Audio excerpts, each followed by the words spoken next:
Ladies and gentlemen, it's an honor to address you at the 6th Artificial Intelligence for Information Accessibility Conference, held in commemoration of the International Day for Universal Access to Information organized by UNESCO. Today, I'm pleased to share with you my lecture on title Artificial Intelligence at the Service of Humanity. As we know, we live in new contexts. We live in a time defined by exponential era. Here in Mexico, more than 100 million people are internet users, representing the 80% of the population. In Latin America, the figure is around 81%. And there is another revealing fact. 59% of the users are already interacting with artificial intelligence tools. AI is not an accessory. It has become a community of cognitive, creative, and analytical tools, what some authors describe as hyper objects. Above all, AI acts as a social, cultural, and symbolic mediator, deeply tied to language, serving as a bridge in communication and in the construction of meaning. Yet, in this new context, we must also recognize that in its integration, AI adopts human roles and epistemic virtues like objectivity, responsibility, plausibility, reliability of knowledge, and decision making. The risk here lies in assigning to machine the profile as a scientific expert, capable of collecting, analyzing, and standardizing data without properly questioning the limit and basis.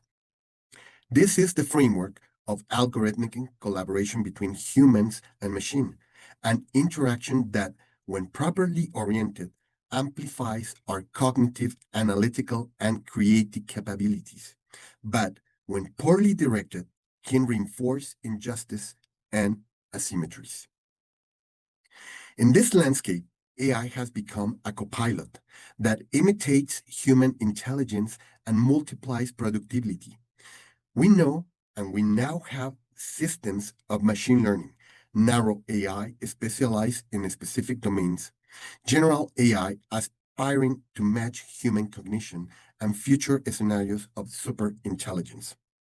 All of these are reflected in daily application, like virtual assistants, voice and facial recognition, natural language processing, emotional analysis, automating reason, generation of image, sounds, and code, customer interactions, audience segmentation, or content creation. Generative AI, in particular, is redefining the way we produce and share information, but it also raises critical questions like how do we face algorithmic gaps and injustice?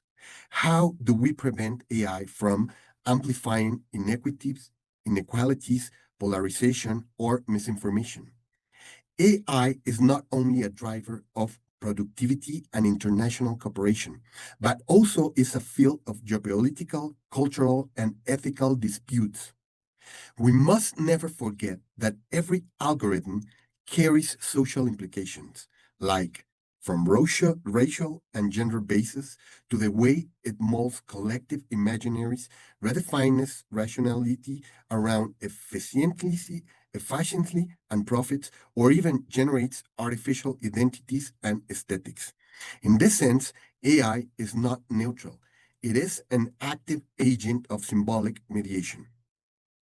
Against this risk, it is essential to imagine and implement AI as a tool for the common good.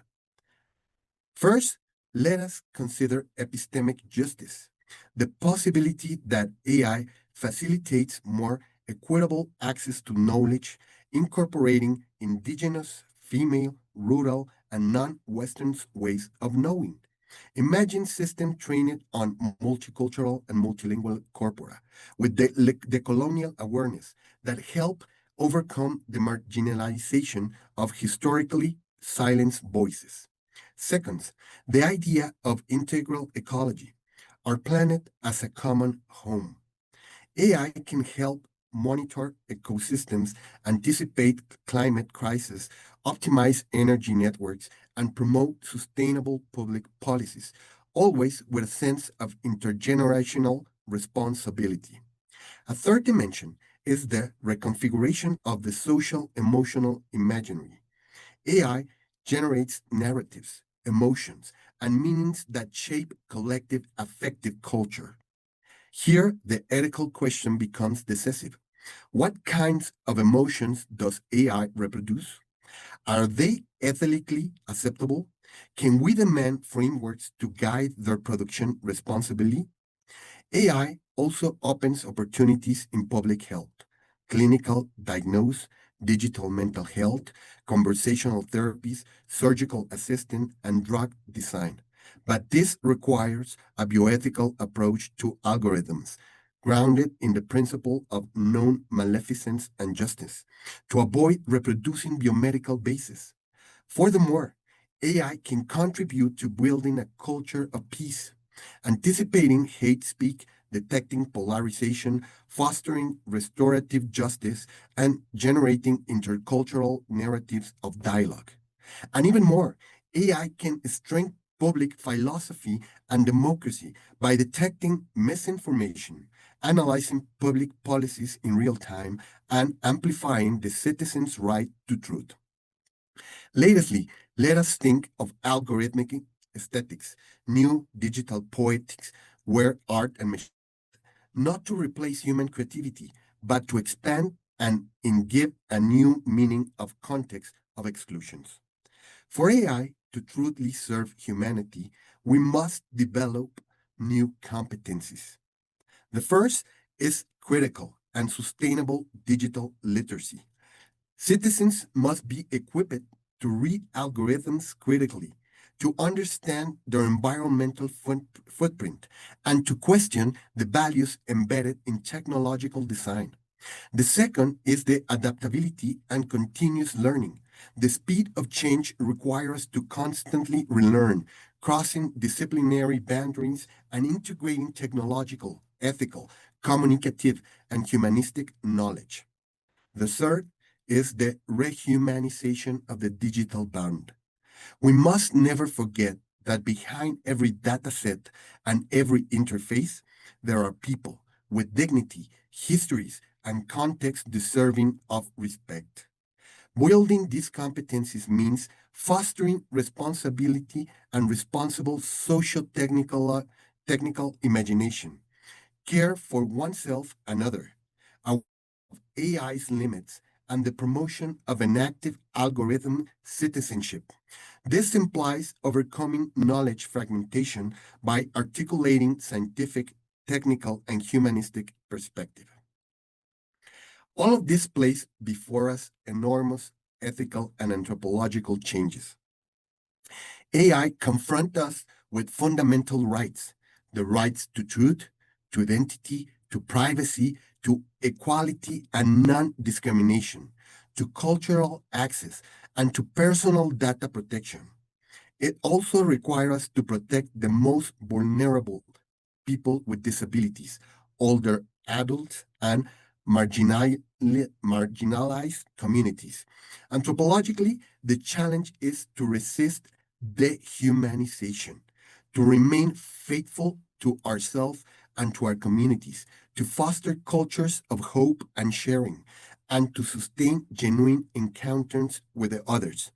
In short, ethics must guide the technological development. AI cannot be an end in itself. It must be oriented by responsibility, dignity, and the common good. Only then will be able to protect professions such as education, face the dangers of disinformation, and ensure that artificial intelligence truly become a resource at the service of humanity. I would like to conclude by repeating the question that gives meaning to this reflection. How can we ensure that artificial intelligence is truly at the service of the humanity? The answers requires fair regulation, ethical design, critical literacy, international cooperation, and above all, a humanistic vision that place the person, their dignity, and the right to truth at the very center of everything. Thank you very much.